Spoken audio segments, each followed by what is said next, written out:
Today we discuss the next topic, the seventh chapter, permutation and combination.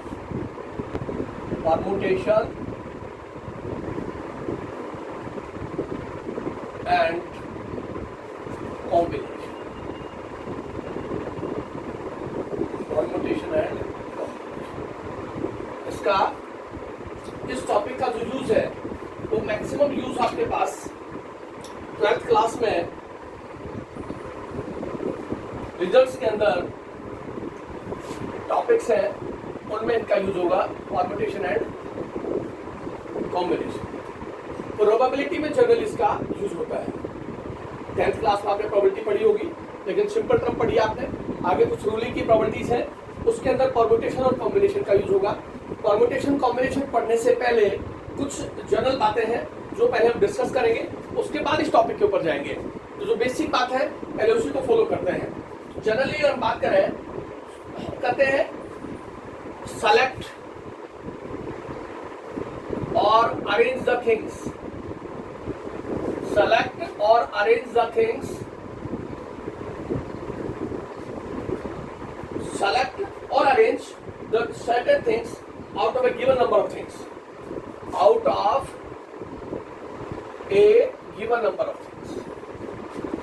Out of a given number of things. We select or arrange the things out of a given number of certain things. वो हम select करते हैं या फिर arrange करते हैं. Select or arrange the things out of a certain things. This selection और arrangement, ये जो सिलेक्शन होगा और अरेंजमेंट होगा नंबर्स का, सिलेक्शन और अरेंजमेंट ऑफ नंबर्स, ये आपके पास एक प्रिंसिपल को फॉलो करेगा। जस्ट एक प्रिंसिपल को फॉलो करेगा, उसी के अकॉर्डिंग हम बात करेंगे। अब हम जनरल सा एग्जांपल लेते हैं। हमारे पास डिजिट होती है 0 to 9 डिजिट, 0 1 2 3 4 5 6 7 8 और 9, टोटल 10 डिजिट है आपके पास। 10 डिजिट, 10 डिजिट होती है आपके पास। ऑटोमेटिक टेलर मशीन, एटीएम के बारे में आपने सभी को थोड़ा बहुत आइडिया है। 100% होगा आजकल के बच्चे को एटीएम, ऑटोमेटिक टेलर मशीन। अब एटीएम के अंदर क्या कंडीशन होती है? This ATM can be operated, इसको हम ऑपरेट करते हैं। This ATM can be operated by 4 digits, 4 specific digits, 4 specific digits, जिसको कि आप एटीएम का पिन भी कहते हैं। Pin number of ATM, automatic teller machine, 4 specific digits होती है उसमें। रिपीटेशन इज नॉट अलाउड, उसके अंदर रिपीटेशन अलाउड नहीं होता। Repetition is not allowed, digits की जो रिपीटेशन है वो अलाउ नहीं होती।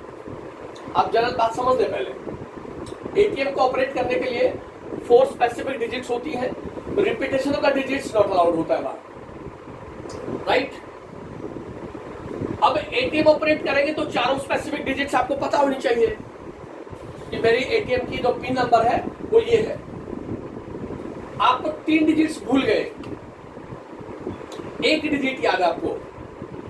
फर्स्ट डिजिट आपको याद है, पहली डिजिट तो आप जानते हैं कि फर्स्ट डिजिट जो है वो 4 है।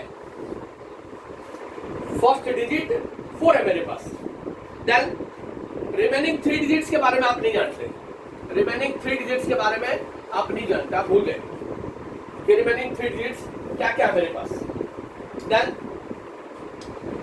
3 डिजिट्स को अरेंज करने के लिए एक डिजिट आपको याद है, इसमें से रिपीटेशन ऑफ डिजिट अलाउ नहीं है, तो रिमेनिंग डिजिट्स कितनी बची आपके पास? 1 2 3 4 5 6 7 8 और 9। इन 9 डिजिट्स के केस को 9 डिजिट में से कोई भी 3 डिजिट आपने चूज करनी है। आप आइडिया से लेके चलेंगे तो आप ऑर्डर के साथ चलेंगे।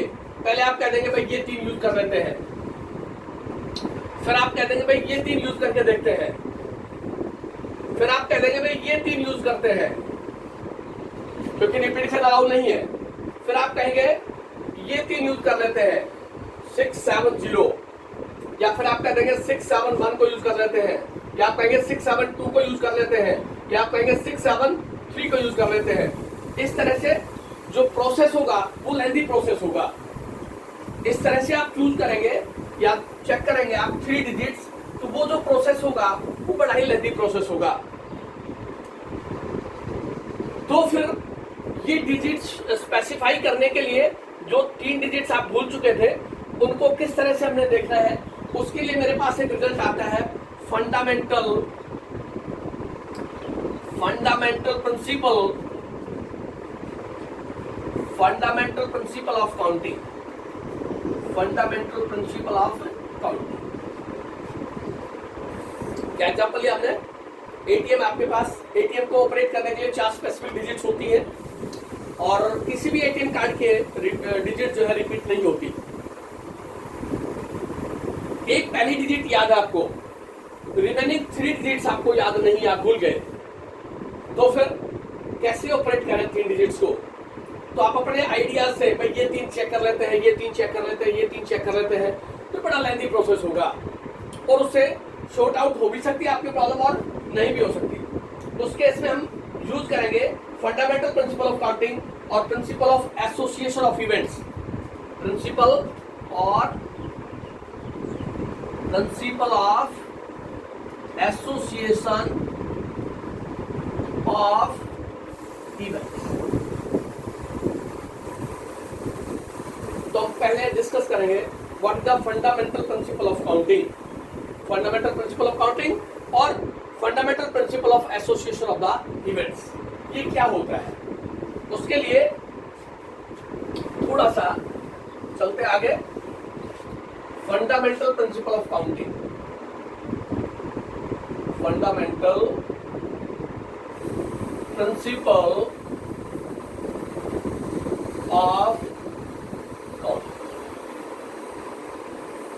और association of the events, principle of association of the events.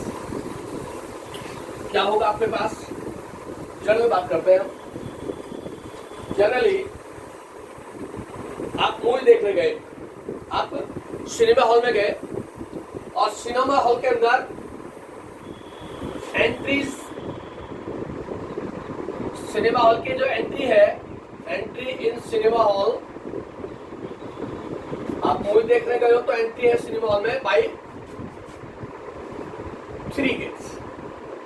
Entries in cinema hall 3 gates, 3 gates है। और exit in cinema hall by 2 gates, right? आप मूवी देखने के लिए गए, सिनेमा हॉल में आपने एंट्री किया, टिकट लेने के बाद आप जैसे एंटर करेंगे तो सिनेमा हॉल की जो एंट्रीज है वो 3 गेट से हो सकती है और जो एग्जिट है वो 2 गेट से हो सकती है। तो वो कहता है कि ये प्रोसेस इन्वॉल्व करेगा entering the hall and going out, entering the hall और दूसरा है गोइंग आउट। तो कह रहा आपसे कि how many veg you have to find the number of ways in which he or she can enter the hall and can leave it. Then find the number of ways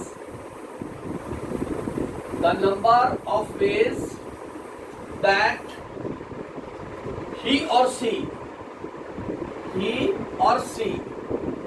enter and leave the hall.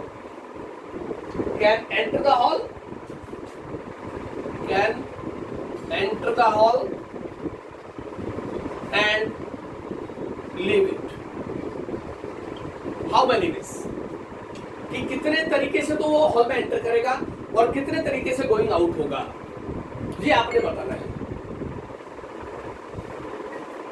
आप जैसे enter होंगे तो entering the hall by 3 ways, E1, E2, E3। First entry है, second entry है, third entry है, E1, E2, E3। Exit आपके पास कितना है? एग्जिट आपके पास 2 तरीके से पॉसिबल है। एग्जिट, O1 एग्जिट और O2, ये पॉसिबिलिटी हो सकती है आपके पास। इसी तरह से E2 के साथ होगा O1 O2, और इसी तरह इसके साथ होगा ये O1 और ये O2, दिस इज O2, और इसी तरह इसके साथ होगा दिस इज O1 एग्जिट है, दिस इज O2, ये आउट है। O का मतलब आउट, E का मतलब एंट्री। तो क्या केस बना आपके पास, फर्स्ट एंटर E1 से एंटर हुए, एग्जिट हो गए O1 से, E1 से एंटर हुए, एग्जिट हो गए O2 से, एक केस बना आपके पास, right, number of possibilities. Then second, यहां से आपके पास बनेगा E1 O1, यहां से E1 O2, देन यहां से E2 O1, यहां से E2 O2, यहां से E3 O1 और यहां से E3 O2। तो कितनी पॉसिबिलिटीज हुई आपको entering the hall and exit the hall, 1 2 3 4 5 6। Entering the hall, entering the hall, how many ways, 3 ways, तीनों रास्ते आपके पास। आप फर्स्ट से एंट्री करें, सेकंड से एंट्री करें या थर्ड से, 3 चॉइस है आपके पास, 3 पॉसिबल वेज हो गए। And going out the hall और leave the hall, 2 ways. Then possible veg,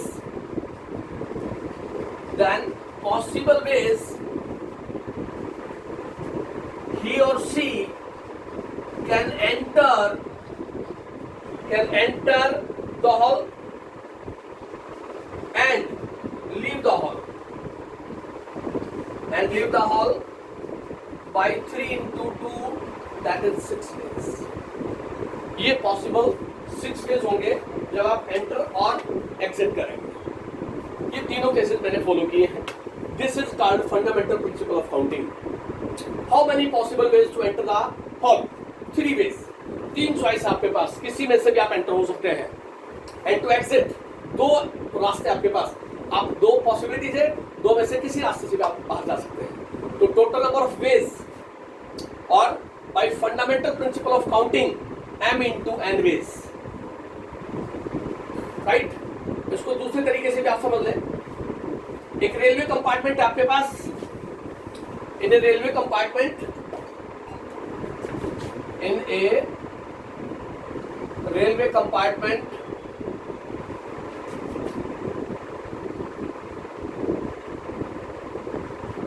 six vacant seat आपके पास, seat 6 vacant seats, right. Then 3 passengers, 3 passengers को आपने सीट करवाना है। Then how many ways, then how many ways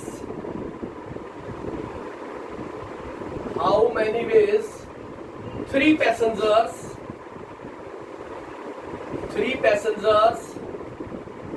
sit on them, ध्यान से देखिए आप, how many seats, 6 vacant seats in a compartment, and how many passengers, 3 passengers sit on them। अब आप देखिए, रेलवे कंपार्टमेंट आपके पास 6 सीटें वैकेंट आपके पास, 6 seats are vacant. This is S1, this is S2, this is S3, this is S4, this is S5 and this is S6। S4 seat vacant seat, S1, S2, S3, S4, S5, S6। First passenger आप है, पहले passenger आप हैं। First passenger जो है, first passenger आप क्या पाए, how many veg, first passenger ने कंपार्टमेंट में एंटर किया, जैसे ही कंपार्टमेंट में एंटर करेगा 6 सीट वैकेंट है, तो उसके पास चॉइस है, वो 6 में से किसी भी एक सीट को ऑक्यूपाई करेगा। One of the seat, first passenger occupied by 6 ways, 6 में से किसी भी एक सीट को ऑक्यूपाई कर लेगा। फॉर एग्जाम्पल उसने S3 को ऑक्यूपाई किया, S3 को ऑक्यूपाई किया उसने। Then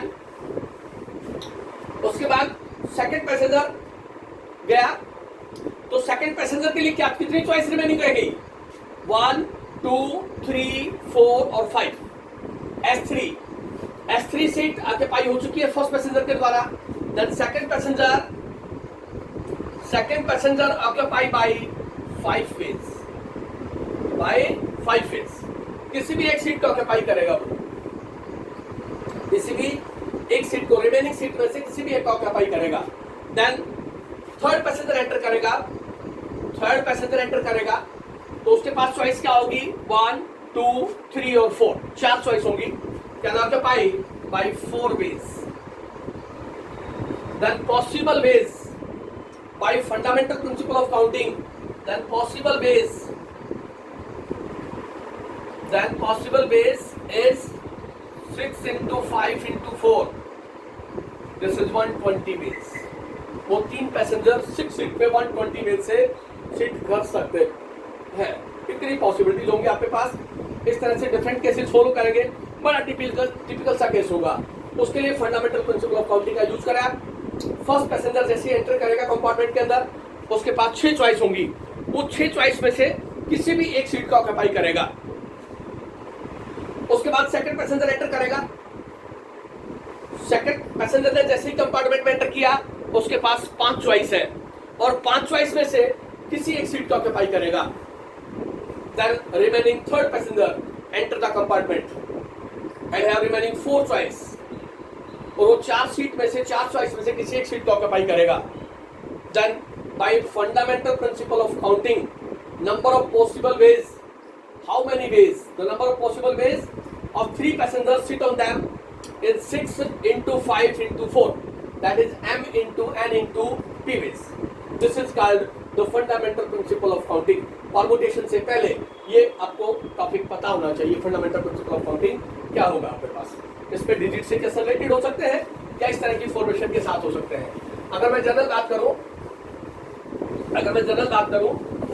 an event we occur by m ways,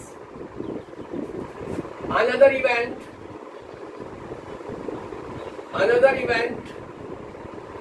occur by n ways, and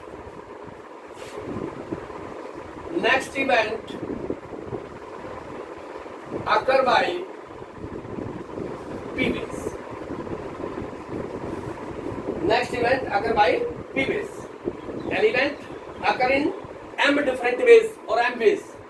Another event occur by n different ways, and remaining then total number of occurrence. Then total number of occurrence of the event. Total number of occurrence of the event be m into n into p ways। This is called the fundamental principle of counting। कोई भी event A कह दे आप, event A occur by m ways, another event B occur by n ways, and the next event C occur by p ways।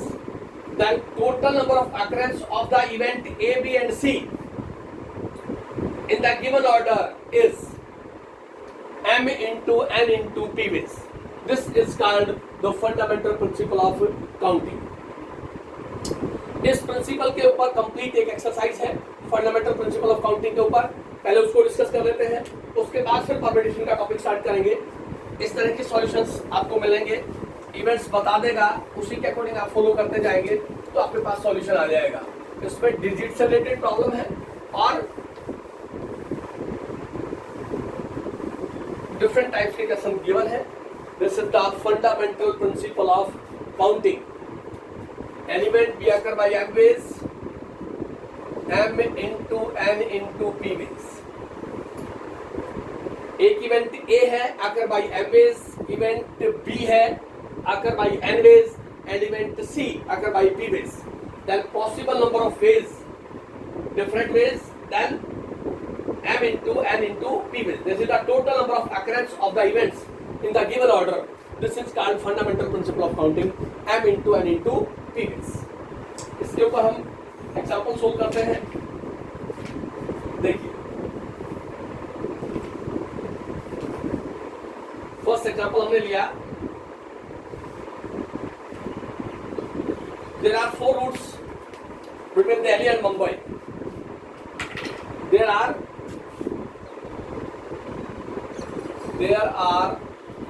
4 routes.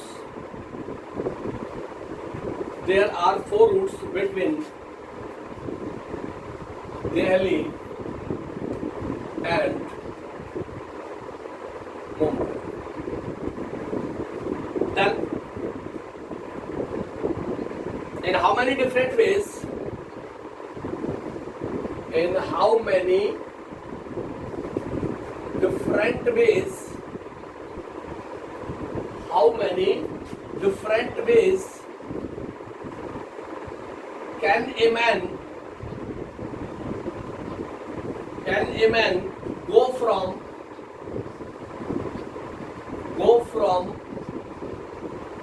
Delhi to Mumbai? Delhi to Mumbai and return. एक ही question के अंदर 2 part दे दिए उसमें. If for returning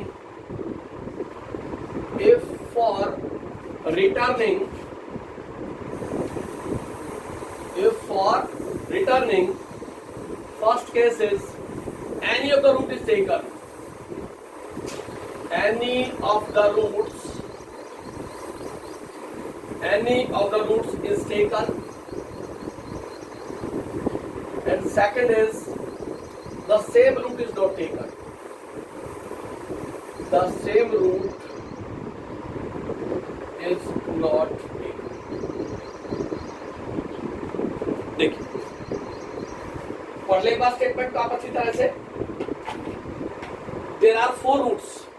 How many routes? 4 routes between Delhi and Mumbai. How many different ways can a man go from Delhi to Mumbai and return if for returning any of the route is taken? कोई restriction नहीं है पहले case में. First case में कहता है any of the route is taken. Any of the route is taken. Any of the route is taken. Delhi से मुंबई आपके पास ये कंडीशन है. There are 4 routes. This is route number 1. This is route number 2. This is route number 3. This is route number 4. Route number 1 को कह देते हैं by air गया वो, by air. Number 2 by road. Number 3 by ship. और number 4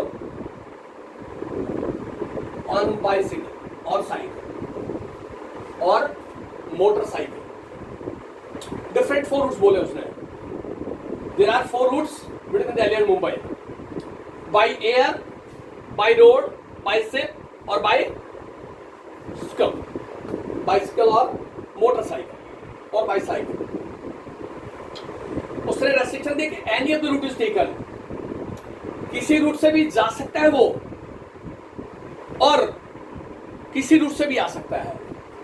उसने कहा है go from Delhi and Mumbai and return. तो जाने का कितना वेज होगा? दिल्ली टू मुंबई,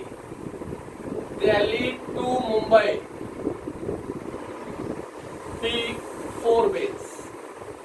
किसी रास्ते से भी जा सकता है वो. And return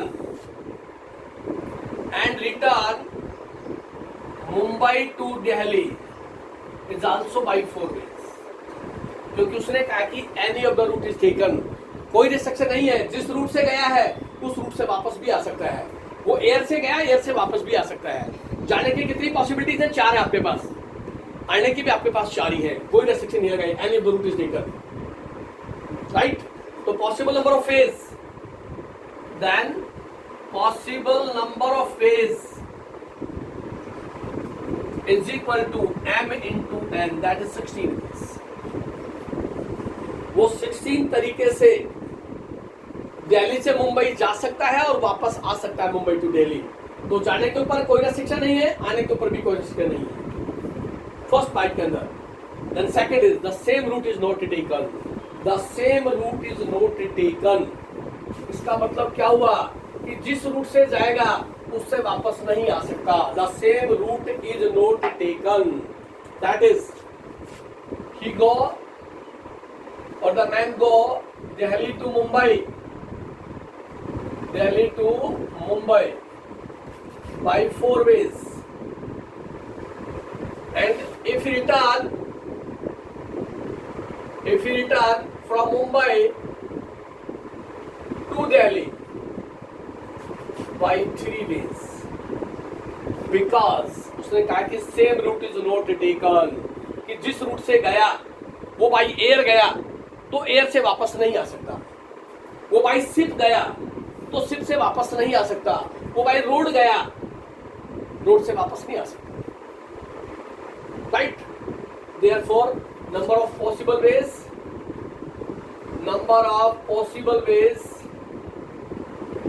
is m into n ways, 4 into 3, that is 12 ways. Same route is not taken and same route is taken, any of the route is taken। any of the route का मतलब है कोई restriction नहीं है, आप जिस root से आप गए हैं उस रूट से आप वापस भी आ सकते हैं, वो पहला केस होगा। और सेकंड केस के अंदर उसने बोला same route is not taken, कि जिस रास्ते से आप गए हैं उस रास्ते से आप वापस नहीं आ सकते, तो एक रास्ता ब्लॉक हो गया आपके पास। तो वापस आने की 3 पॉसिबिलिटीज है और जाने की आपके पास 4 की पॉसिबिलिटीज है। तो आप 4 वेज से जा सकते हैं दिल्ली टू मुंबई, और रिटर्न करेंगे तो आप 3 वेज से होगा जब same route is not taken होगा। तो possible number of ways that a man go from Delhi to Mumbai is 4 into 3, that is 12 ways in the second case, in the first case 16 ways। इस तरह से fundamental principle of counting का use करेंगे आप, तो आपके पास solution आता जाएगा, ये रिजल्ट्स आपके पास। और देखिए इसी तरह की प्रॉब्लम्स गिवन है, सिर्फ फंडामेंटल प्रिंसिपल ऑफ काउंटिंग का यूज कर रखा उसने, क्योंकि इसका आगे चल के यूज होगा कि किसी भी इवेंट्स को आप अगर करते हैं first ways, second ways, third ways, possible ways से, तो उसका प्रिंसिपल ऑफ काउंटिंग होगा m into n into p ways. उसके अकॉर्डिंग हम फॉलो करते जाएंगे तो आपके पास रिजल्ट आ जाएगा। From a committee of 8 person, committee of 8 person, committee of 8 person, in how many ways can we choose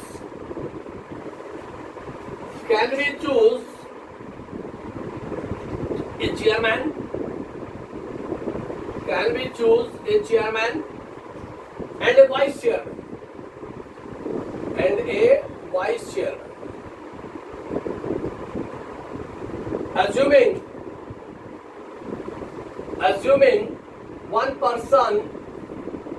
Assuming one person cannot hold more than one position,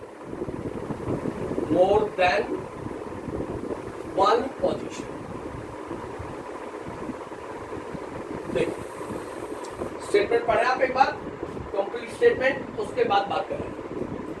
एक कमेटी ऑफ 8 पर्सन्स, 8 पर्सन्स का group है। In how many ways can we choose a chairman and a vice chairman? A chairman and a vice chairman. Restriction है, assuming one person can not hold more than one position, एक आदमी के पास एक ही position हो, या तो वो chairman हो सकता है या फिर वो वाइस चेयरमैन हो सकता है। One person may hold one position. तो सबसे पहले आप चूज करेंगे chairman out of a group of 8। A chairman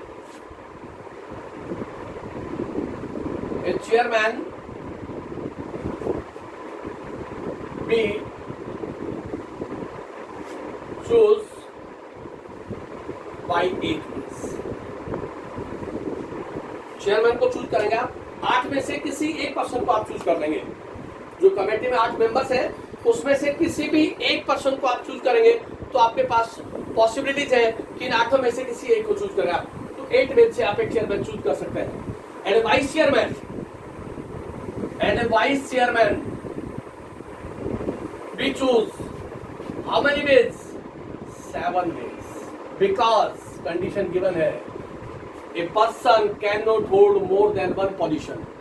total 8 person है आपके पास, कमेटी में 8 मेंबर्स है आपके पास।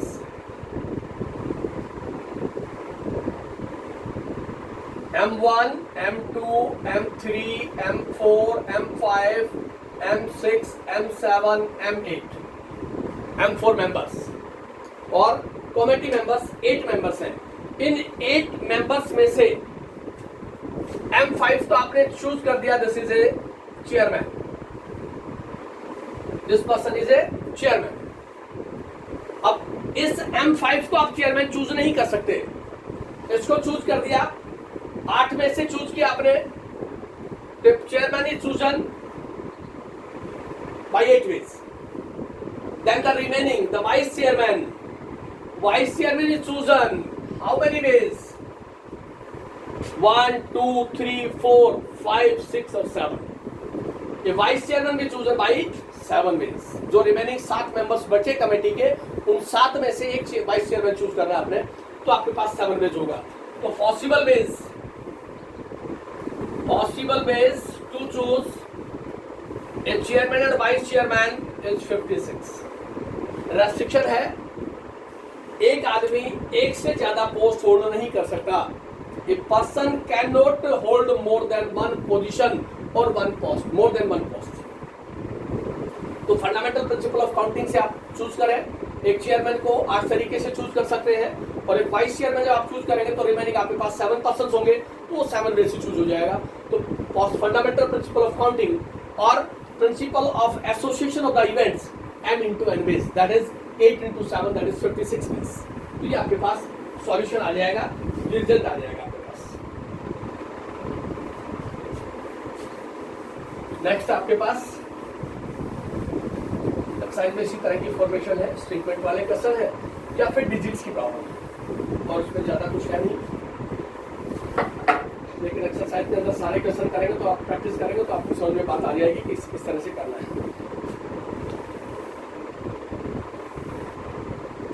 3-letter code word, how many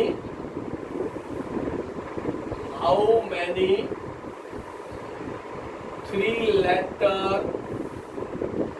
code word,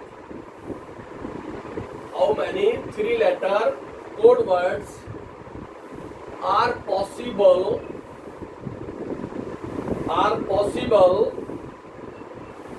using the first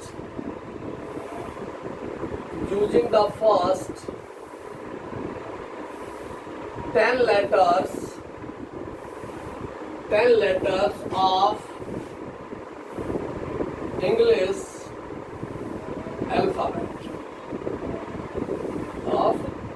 alphabets।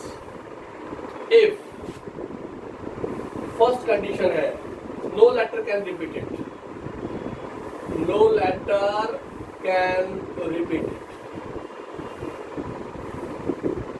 second, letters are repeated।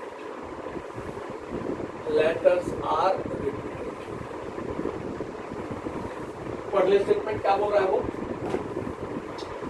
उसने कहा है कि 3-letter code word be possible from the first 10 letters A, B, C, D, E, F, G, H, I और J। Count करें 10 हो गए 1 2 3 4 5 6 7 8 9 10 first letters बोला उसने फर्स्ट 10 लेटर्स ये पहले 10 लेटर्स आपके पास of the English alphabet 3 letter word code word बनाना है मीनिंग से हमारा कोई मतलब नहीं है विदाउट मीनिंग और विद मीनिंग कोई मतलब नहीं रखता राइट उसके ऊपर कोई रेस्ट्रिक्शन नहीं है no letter can be repeated one letter में be one time no letter can be repeated अब फर्स्ट लेटर को अरेंज करिए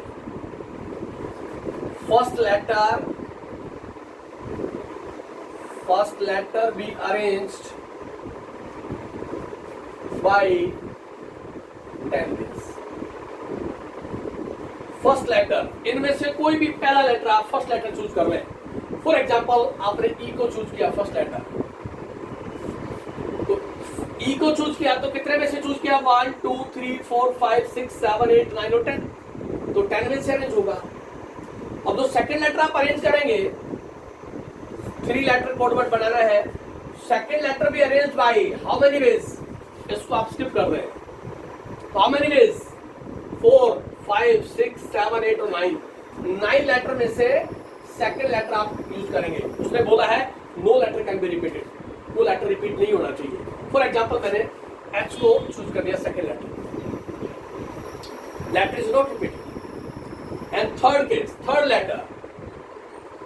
third letter be arranged how many ways इन दोनों को स्किप कर रहे हैं आप 1 2 3 4 5 6 7 8 बाई 8 क्योंकि रेस्ट्रिक्शन आपके पास no letter can be repeated repetition is not allowed then possible ways to choose 3 letter code word without repetition is 10 into 9 into 8 this is 720 ways 3 letter code word be possible by this means और second condition है repetition is allowed letters are repeated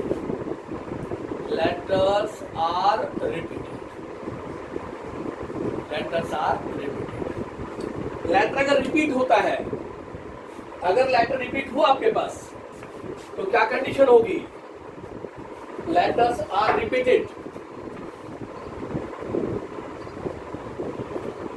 first letter be arranged by 10 ways first letter be arrange by 10 ways repetition allow है first letter आपने arrange कर दिया be repetition allow है second letter भी आपने यही लिया second letter is also arrange by 10 ways and third letter repetition is allowed is also by 10 ways this is right और नॉट लेटर्स आर रिपीटेड आप ये letter 3 letter word code word बना सकते हैं आप letters are repeated right restriction आपके पास कि लेटर को आप रिपीट कर सकते हैं तो आपके पास पॉसिबल वेज क्या होगा then possible number of ways to arrange 3 letters code word m into n into p ways that is 1000 तो रेस्ट्रिक्शन के साथ आप फॉलो करेंगे तो आपके पास रिजल्ट आ जाएगा 3 letter code words are possible for the first 10 letters of the English alphabet repetition is not allowed repetition is allowed दोनों केस लेकर के और लिख देंगे आपके पास सॉल्यूशन आ जाएगा जैसे मैंने लिखा है इसी तरह से लिखा है number of possible ways to arrange the first letter number of possible ways to arrange the second letter number of ways to arrange the third letter similarly letters are repeated उस केस में भी आपके पास यही होगा कि first letter भी arrange by this ways second letter repetition allow है same ways and third letter also by the same ways then possible number of veg m into n into p ways that is 1000 ways तो आपके पास result आ जाएगा वहां से उस condition को हम फॉलो कर देंगे तो हमारे पास सॉल्यूशन होगा उसी के अकॉर्डिंग हम चलते जाएंगे देन नेक्स्ट आपके पास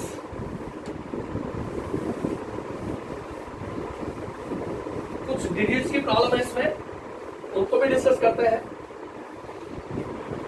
digits how many words, how many words, how many words, उसने लिखा है विद और विदाउट मीनिंग, विद और विदाउट मीनिंग, उसका मीनिंग से कोई वास्ता नहीं है, हो भी सकता है नहीं भी हो सकता। Of three distinct letters, of three distinct, ध्यान देना जरा, three distinct letters of English alphabet, of English alphabet are clear. ध्यान से पढ़े आप एक बार, कंप्लीट स्टेटमेंट को अच्छी तरह से पढ़ ले आप, क्या कहना चाहता है वो। हाउ मैनी वर्ड्स विद और without meaning if three distinct letter, distinct का मतलब है repetition is not allowed, all the letters are distinct, different letters of English alphabets are there. How many alphabets? 26 alphabets, A B C D up to Z. 3 letter code word चाहिए उसको, 3 distinct letter का code word चाहिए, repetition allowed नहीं है। Then first letter be arranged by 26 ways. This is right or not? How many letters? 26 letters. Right? First letter arrange हो गया 26 ways से. Second letter be arranged by 25 ways because distinct letter बोला उसने. Repetition is not allowed. And third letter be arranged by 24 ways. This is right or not? 3 letter word बनाना आपने with और without meaning, but distinct है, repetition allowed नहीं है. 1 letter में भी 1 time. First letter को आप arrange करेंगे, 26 में से आप arrange कर लेंगे. जो letter आपने चूज किया आप अपने पास रखें उसको. सेकेंड लेटर जब आप चूज करेंगे तो रिमेनिंग 25 में से चूज होगा, और जो सेकेंड लेटर आपने चूज किया उसको भी आप अपने पास रखें. And the next third letter, distinct letter, be arrange by remaining 24 letters. Then possible number of ways of 3 distinct letters is 26 into 25 into 24. इसको मल्टीप्लाई करके सोल्व कर लें, आपके पास आंसर आ जाएगा. राइट, 24 into 25 ये आएगा आपके पास 15600. इतने लेटर्स आपके पास. हाउ मेनी वर्ड्स, इतने वर्ड्स होंगे आपके पास जिसका विद और विदाउट मीनिंग पॉसिबल हो भी सकता है, नहीं भी हो सकता. 3 डिस्टिंक्ट लेटर्स. डिस्टिंक्ट लेटर का मतलब है repetition is not allowed. Repetition of letter is not allowed. Distinct word बोला है उसने, तो repetition of letter is not allowed. All the 3 letters are distinct. Repetition allowed नहीं है. उस केस में आप फॉलो करेंगे तो आपके पास रिजल्ट आ जाएगा.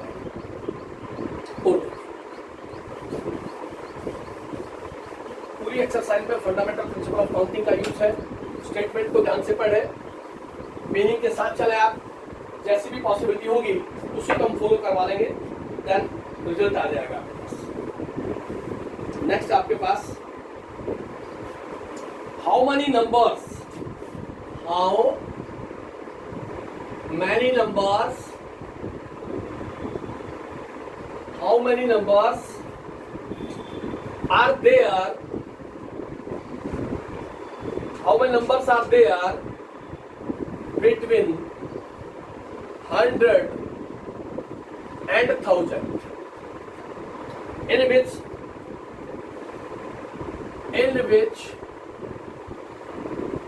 all the digits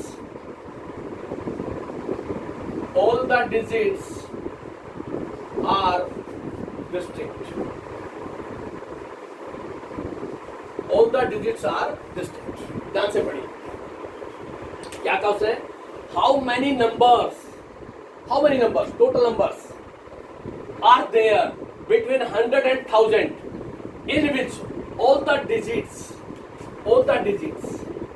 how many digits? 0, 1, 2, 3, 4, 5, 6, 7, 8 and 9. They all are digits. They all are digits. ये आपके पास digits होंगी 10 digits. Right? Digits are distinct. Digits are distinct. Repetition is not allowed.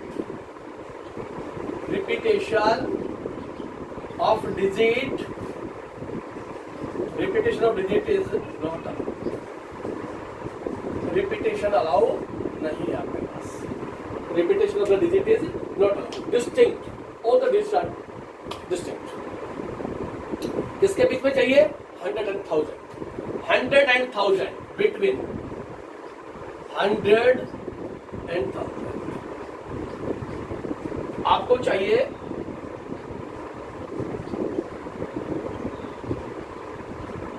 3 digit number चाहिए आपको. एक 3 digit number चाहिए आपको. 3 अंक की संख्या डिजिट 3 डिजिट नंबर. ये 3 डिजिट आपके पास, ये 3 डिजिट है, ये 3 डिजिट आपके पास, इसके बिटवीन चाहिए. तो आप इस तरह से लिख लें. आप 3 डिजिट नंबर फॉलो करना है आपको. इसको कहते हैं यूनिट प्लेस, इसको कहते हैं टेंस प्लेस, इसको कहते हैं 100 place. 3 digit number, 3 digit number. इन डिजिट्स का यूज करना है आपने. इन डिजिट्स का यूज करना है आपने. 3 डिजिट नंबर. पहले आप यूनिट प्लेस को अरेंज करें. यूनिट प्लेस कितने तरीके से अरेंज हो सकता है वो आप देखें. उसके बाद टेंस प्लेस को अरेंज करें. उसके बाद 100 प्लेस को अरेंज करें. रिपीटेशन अलाउड नहीं है आपके पास. Repetition is not allowed. अगर मैं 100 प्लेस की बात करूं, 100 प्लेस की बात करूं मैं, तो 100 प्लेस के ऊपर 0 नहीं आ सकता. 100 प्लेस के ऊपर 0 इज नॉट पॉसिबल. 100 प्लेस के ऊपर 0 इज नॉट पॉसिबल. अगर 100 प्लेस पे 0 आता है तो मेरे पास आएगी 2 डिजिट नंबर. मेरे पास 2 डिजिट नंबर आएगी. This is 2 digit number. 100 place के ऊपर 0 is not possible. 0 digit is not possible. कितने वेज से अरेंज हो सकती है? इनमें से कोई भी डिजिट आ सकती है. तो 100 प्लेस 9 वेज से अरेंज हो सकता है. 100 place be arrange by 9 ways. This is right और not? This be arrange by 9 ways because 0 does not at the 100 place. अगर 0 100 प्लेस पे आता है तो मेरे पास 2 डिजिट नंबर बढ़ेगा, 3 डिजिट नंबर नहीं होगा. अब इनमें से कोई भी एक डिजिट आपने 100 प्लेस से फिक्स कर दी. इनमें से कोई भी एक डिजिट, तो ये डिजिट्स 9 डिजिट्स है. 1 2 3 4 5 6 7 8 9. 9 डिजिट्स 9 पे से अरेंज हो गई. कोई भी एक डिजिट फिक्स कर दिया आपने. राइट? अब रिपीटेशन अलाउ नहीं है आपके पास. तो 10th प्लेस के ऊपर, 10th प्लेस के ऊपर भी कितने वेज से जाएगा? 10th place arrange by how many veg? इसको इंक्लूड कर सकते हो. 0 10th प्लेस पे आ सकता है. यहां से एक डिजिट चली गई आपके पास, तो रिमेनिंग कितनी बची? 1 2 3 4 5 6 7 8 9. 10th प्लेस भी आल्सो अरेंज बाय 9 वेज. इसको भी आप 9 वेज से अरेंज कर सकते हैं, इंक्लूडिंग 0. इंक्लूडिंग 0.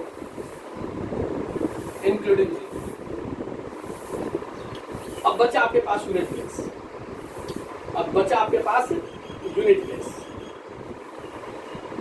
यूनिट प्लेस आपके पास कितने वेज से जा सकता है? यूनिट प्लेस आपके पास कितने वेज से जा सकता है? रिमेनिंग 2 डिजिट्स आप फिक्स कर चुके हैं. आपने 10th प्लेस पे इंक्लूड कर दिया 0 को. 100 प्लेस पे 9 में से कोई भी डिजिट फिक्स की. अब आपके पास यूनिट प्लेस के ऊपर रिमेनिंग डिजिट्स कितनी बची आपके पास? यूनिट प्लेस के ऊपर हाउ मेनी डिजिट्स? देखिए आपने 10th प्लेस पे फॉर एग्जांपल 0 को फिक्स कर दिया, या आपने 5 को फिक्स कर दिया, So remaining 1, 2, 3, 4, 5, 6, 7, 8. Then unit place be arranged by 8 ways. Then possible ways क्या हुआ आपके पास? Possible ways वो होगा आपके पास 9 into 9 into 8 and this is equal to 81 into 8 and this is 648. कितने आपके पास नंबर्स होंगे? 648, 8 and this. ये आपके पास how many numbers are there between 100 and 1000 in which all the digits are distinct. Tens place के ऊपर इंक्लूड कर दिया zero को. 100 प्लेस के ऊपर जीरो आ नहीं सकता. अगर 100 प्लेस के ऊपर जीरो आएगा तो मेरे पास 2 डिजिट नंबर होगा, 3 डिजिट नंबर नहीं होगा. और यूनिट प्लेस मेरे पास 8 बिट से अरेंज होगा. तो ये आपने डिजिट्स का जब अरेंजमेंट करें तो आप जरूर देख लें कि हाउ मेनी 3 डिजिट नंबर पूछा उसने. तो 100 और 1000 के बीच में, बिटवीन 100 एंड 1000 इसके बीच में 3 डिजिट नंबर पॉसिबल है आपके पास. और 3 डिजिट के लिए आप unit place, tens place, 100 place follow करें और उसके अकॉर्डिंग आप सिचुएशन को देखें तो वहां से आपके पास रिजल्ट आएगा. उसी के अकॉर्डिंग हम फॉलो करते जाएंगे तो आपके पास सॉल्यूशन मिल जाएगा. और देखिए इसी के भी आपके ऊपर और सोल्व करते हैं. How many numbers are between 100 and 1000 in which the digits are distinct? Statement के साथ फॉलो करें आप. Unit place, tenth place, 100 place, 1000 place, 10,000 lakhs. जिस ऑर्डर का भी डिजिट चाहिए उसको उसी के अकॉर्डिंग आप फॉलो करते जाएं तो आपके पास सॉल्यूशन आता जाएगा. इस तरह से हम सोल्व करेंगे तो हमारे पास रिजल्ट आ जाएगा. यहाँ तक आप फंडामेंटल प्रिंसिपल ऑफ काउंटिंग की जो प्रॉब्लम्स है उसको एक्सरसाइज से सोल्व करें. फिर भी कोई डाउट हो तो कल डिस्कस करेंगे. यहीं से कंटिन्यू रहेगा. उसके बाद फिर परमिटेशन की डेफिनेशन आएगी और उसी के अकॉर्डिंग हम चलते जाएंगे. तो यहाँ तक आप कंप्लीट करें. फंडामेंटल प्रिंसिपल ऑफ काउंटिंग अपनी बुक से पढ़ के देखें. फिर भी कोई डाउट रहता है तो आप बात करें. यहाँ तक कंप्लीट कर लें.